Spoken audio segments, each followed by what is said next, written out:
Today, we have on a really special guest, the CEO of Cartology. And Michael, will you please introduce yourself and your company? Yeah, thanks so much for having me, Brittany. So I'm actually technically the Chief Idea Officer of Cartology, but I am the business owner. It was just a name that a branding guy that I was working with created, and I was like, I kind of like that, so I'm gonna utilize that.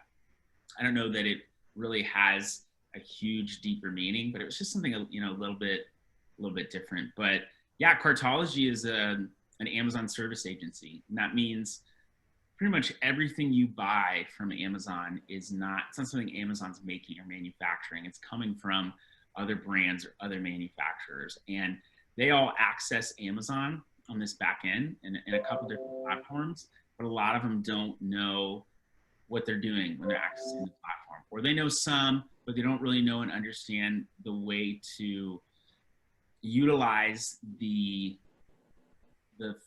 features and all of the options that you have to grow your brand, advertising, SEO, content, all that kind of stuff. And so people essentially outsource their Amazon department to us. We take that over. Our team of 14 will work on it in various components. We've got separate departments, an operations department, data, advertising, content, all that stuff. And yeah, that's how we've been able to grow and scale. The agency is 100% remote. We started back in the end of 2016, and here we are almost about 4 years later. Everyone's still 100% remote. We've got some people that now are in my same city, but those people are still remote as well. So they might as well be in Japan if they wanted to be.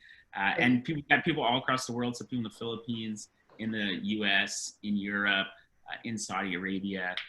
We're just trying to source the best talent that's out there, and we've used LinkedIn to find a lot of that talent, as well as some other agencies and stuff that we work with. So that's essentially what we do. I initially started the business about a decade ago, just to get out of a job that I hated. I actually started selling product, and I had a friend who helped me tap into the power of eBay at the time, which was very, very big and popular, but selling new products. And I was able to do that for a year, where I worked this other job full time, the one I hated, and was able to finally just walk away and focus on the e-commerce business, and expanded the Amazon, create my web store, all that kind of stuff. And it went really well for 6 years, and then some big market changes forced me to have to shift, and I had to take a pause and say, okay, what am I going to do with the skill set that I have? Because products right now is not going to work for us anymore. So I got a job while I figured this out, kind of winded down the product-based business, started taking on consulting work, and then, built that up and left that other, job that I knew was only temporary behind. So anyway, that's just a little background about my story. But Cartology is really all about service, just serving people. And that's really the mentality that we come from. And it's our mission statement to serve. That's it. And I love that. One of the biggest reasons that, I reached out to you was, one, because Larry, one of our listeners, suggested that, I reach out to you because you had a great culture and you had something really awesome going on. And I was like, I want to talk to you because remote work is obviously huge right now after the whole COVID situation. And the fact that you've been able to scale it is, really interesting to me. And being completely remote, onboarding, we talked earlier offline about how that's gone. Has that been a challenge, would you say, onboarding people since you're completely remote anyway? We learned a lot of lessons, I would say, fairly early on. And really, one of the benefits of being a small or a medium-sized business is you can pivot rather quickly, or you can adjust quickly. Whereas if you're in a big corporation, you've got to go through all these different departments, and is this compliant, and HR, and what about the sales team, and how does all this stuff work together? And don't get me wrong, what we might change in one area is going to affect other people, but we can say, okay, there's only 10 people doing this thing right now, so we just need to let those 10 people know we're changing it, and boom, then it's done. There doesn't have to be a ton of chain of command going through stuff, or necessarily rewriting of company documents. We're just changing how we do stuff. But onboarding, we learned that people needed to know something about the company.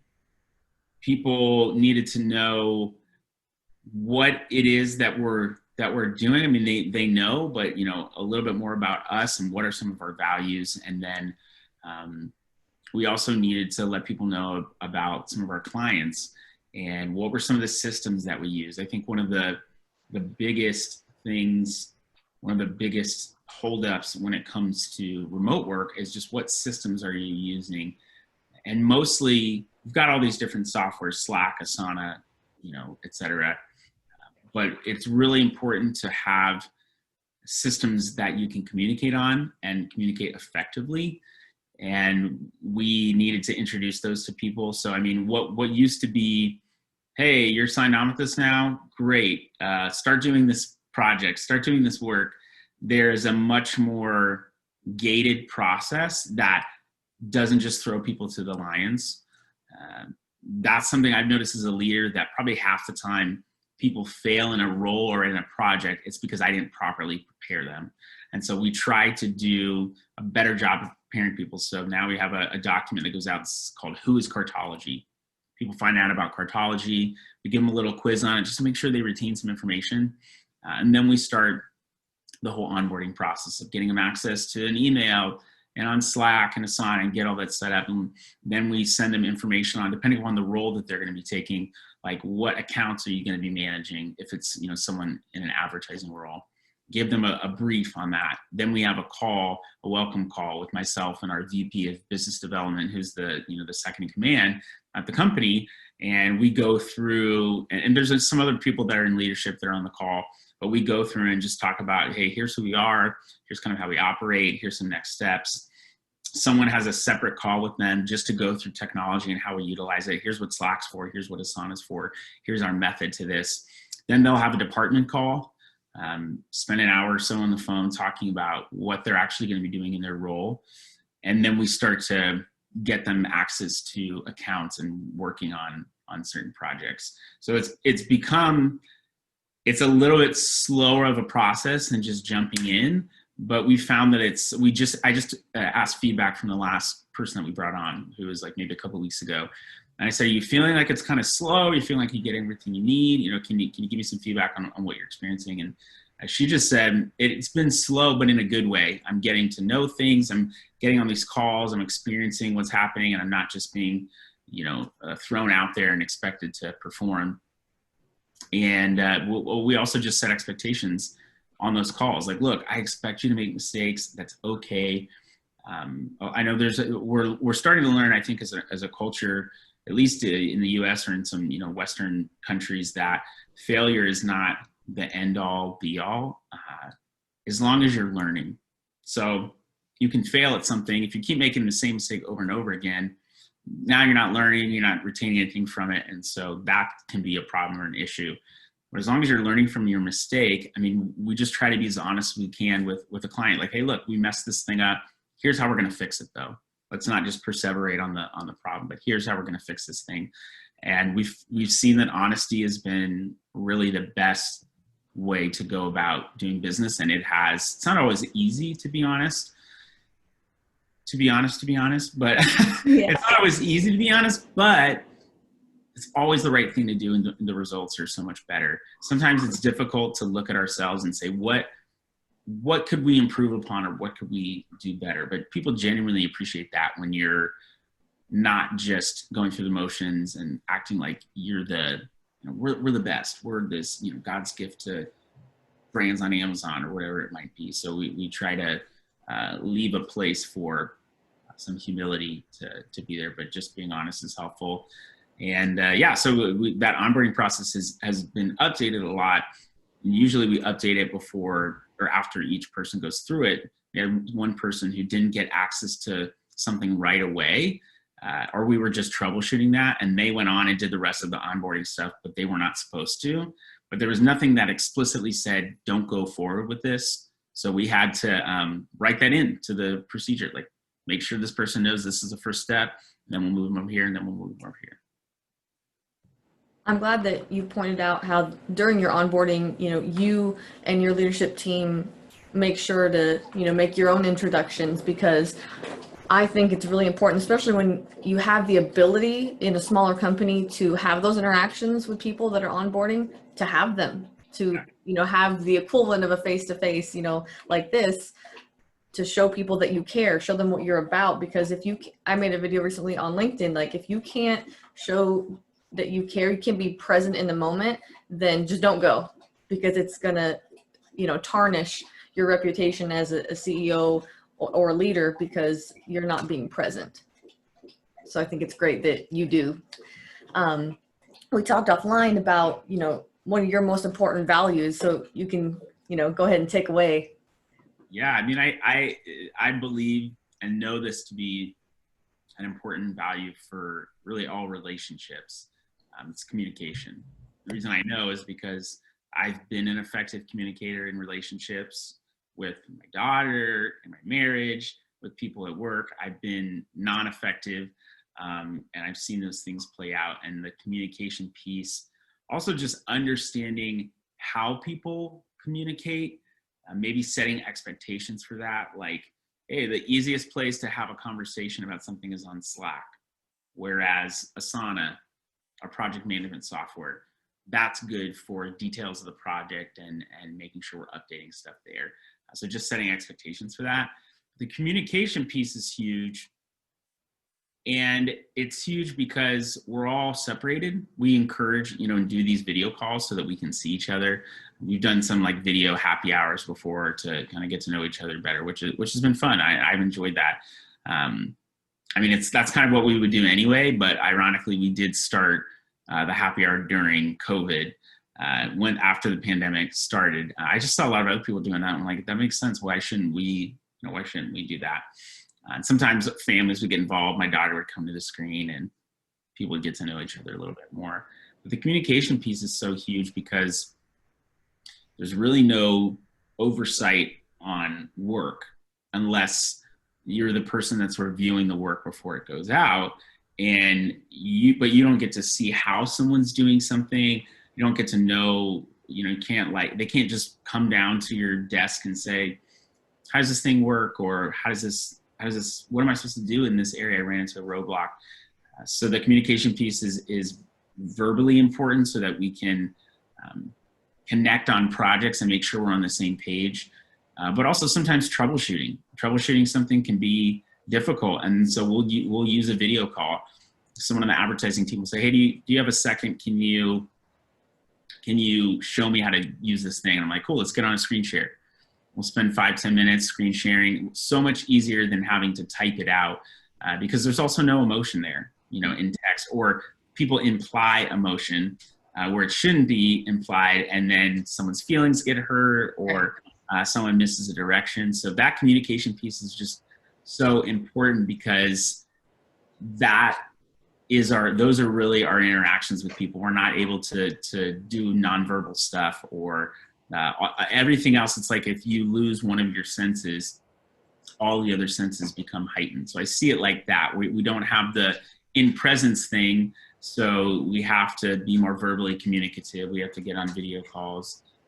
We have to make sure we're more organized and we're all utilizing the same system, because now we're utilizing a system that covers the whole, it's a technology, and so it covers the whole organization as opposed to just your desk. Like here's what I do in my workspace. Well, now it's affecting 10 other people. So it has to make sense and it has to be scalable too. Right. And for the listeners out there, since a lot of jobs are going remote, thankfully, advice, it sounds like, is that communication can make or break them in their role. I'd say, especially in the beginning, over communicate. We tell people that, and typically once we get a good understanding of where they're at, we don't have to communicate as often, but you have to build that rapport. Really the only reason people have ever not stayed around at Cartology or they didn't work out in their role was because of communication. They just weren't communicating enough. And one of the other problems we noticed too was people were not communicating when they had problems. They were just trying to fix it on their own. And so we had to very quickly come in and tell people, and in onboarding now we say, I expect you to make mistakes. That's okay. You just need to learn from those mistakes. But that's super common. But if you don't set that expectation, people have their own inferences that they're going to make. Every time I would talk to my assistant and just say, hey, can we jump on a call real quick? She thought she was getting fired, because anytime someone says, hey, let's talk, there's a problem in a relationship, at work. Hey, we need to sit down and talk about this. And I told her so many times, I said, I'm an open communicator. If I had a problem with you, I would come to you and say, hey, I'm noticing this issue. Let's work on it. It's never going to be something that's out of the blue. And so I think she's over that now. She gets on calls with me, very readily. That's not an issue. But we had to set those expectations up front of, communication is important. And, we need to initially over communicate. And then as we build a rhythm, now she's able to do things on her own because she knows how maybe I like them done, or, what she needs to do. But the door really is always open. So that requires anyone that's in a management role in our business to be open in that sense, to be able to help people. But when it comes to, your role, it's communication is almost just like, even just, hey, just want to let you know I'm working on some stuff right now. If you have any questions, I'll be online. Whatever. It depends upon the expectations of the work, place, the work environment that you're in. But we're intentionally remote because it was easier to scale. And we also realized people have lives. So like, if I'm talking to you, you're on my team, and your kid comes in and starts sneezing, it's not a big deal. I had someone on a call this morning, their son kept sneezing, and we were just all saying, bless you. And she's like, oh, I'm sorry, it's my son. I'm like, yeah, it's fine. Like, we get it. It's part of living. I don't think because your kids are there that you're not able to get your work done. Right. If communicating that with me, that's, this is a different story. Hey, I'm not able to, that honestly, communication is helpful for anything. Hey, I can't make it into work today, or just, I'm going to be out for a couple hours because I have a doctor's appointment. That's great. You don't have to let me know where you're going to be all the time. But if you communicate, then I know, okay, I know this person's going to be online at this time, or I know they're going to be gone. So anyone who messages them, don't expect to get a response right away. Right. And it seems like you're not a micromanager, even at your level, you probably make sure to let your leadership team know that micromanagement is not going to behoove the company. Yeah, I would definitely say there's a lot more collaboration in the beginning. But when it comes to giving feedback to someone, even, it's okay, read this process. I want you to go do this on a project, bring it back to me. I will provide you with feedback. Then you will go back and change what needs to be changed. I'm not going to change it for you because you're not going to learn. That's the same thing I do with anybody, with my, even with my daughter. She'll say, hey, how do you do this thing? And I'm like, okay, like, learning to write ABCs and stuff like that. Write it like this. Okay, now try it again, do it again, practice. The person has to do it. It's the same if someone wanted to learn how to play an instrument. You can't play trumpet for them and then they learn how to play trumpet. They have to do it themselves. So that's a big part of what we do. Yeah, is collaboration and communication, but allowing someone to have the freedom to do something and then making an adjustment from there. We feel like that's been the best way to grow, have someone grow in their role too. Absolutely. It definitely sounds like you foster a culture of independence. So I really love that. And I wish more people would do that. One of the last questions that I love to ask all CEOs is, having a good culture, what problem does that solve? It's a great question. I believe that having great culture is solving the problem of being wanted, needed, desired by humans, feeling like they are at a place where they belong, that they can do hard work, but also have a good time. And, instead of it just being a punch in, punch out type role where you're just doing it to pay the bills, you can actually enjoy yourself in the work that you're doing if you find the right fit, if you find the right culture. And so we're very intentional about people we bring on. Hey, is this person going to have a problem communicating in this role? What did you pick up from them in this interview? Do you feel like they're going to be a good fit with this person that they're going to be working with? So we're definitely more intentional about it. but I just think it solves the idea of belonging, and hopefully excites people more about coming to work. They know, oh no, I know I'm going to have a conversation with Iris, and she's going to be really funny, and we're going to have a good time. We're going to get stuff done, but I'm going to enjoy the conversation too, because she's a funny person. So that is something that I enjoy, as opposed to, oh, this person doesn't communicate well, and there's not a openness. You can't give feedback to someone that's above you. It's only given to people down below. And I've told people many times, you please give me feedback. And of course, when your boss says that, you're like, oh, sure. Okay. Yeah, I'll give you feedback. But the more you ask for it and the more you press people, they start to give it to you. And then you can show them that you can make changes too. It goes a long way, and then they feel valued. So I think it's that it solves a sense of belonging and value that people want to feel and want to have. And now they know that they're needed, and there's a little bit more purpose behind there. So I think good culture helps people to feel like they're fulfilling their purpose in life, but not just in life, but in the work that they're doing, where they spend a lot of time in their life. And that, kind sir, is why I'm very happy that I had you on the show, because Thank you very much. I align with that very much. And I have to ask, and for the people who can't see and can only hear us, can you please tell us what that Prince photo in the background is about? Because I love Prince, so. Oh, wow. I'm a huge Prince fan. Yes. It's just him saying, "Dearly beloved, we have gathered here today to get through this thing called life." In his Purple Rain jacket, and his it's a cartoon drawing for people that are not looking. But yeah, my brother gave that to me a while ago, and I'm like, yeah, I'm just gonna have him hang my videos. I love him, a huge fan. Been a big fan since I was, I think, maybe like 13, 14, and have explored, not just the Purple Rain stuff, the Little Red Corvette, but there's so much of his catalog that is incredible. Before he even passed away, just stuff that was not the most popular, but also some of the stuff that he's done in the past 20 years has been really cool, but it's not as didn't get as much notice because it wasn't the Prince of the the 80s and early 90s.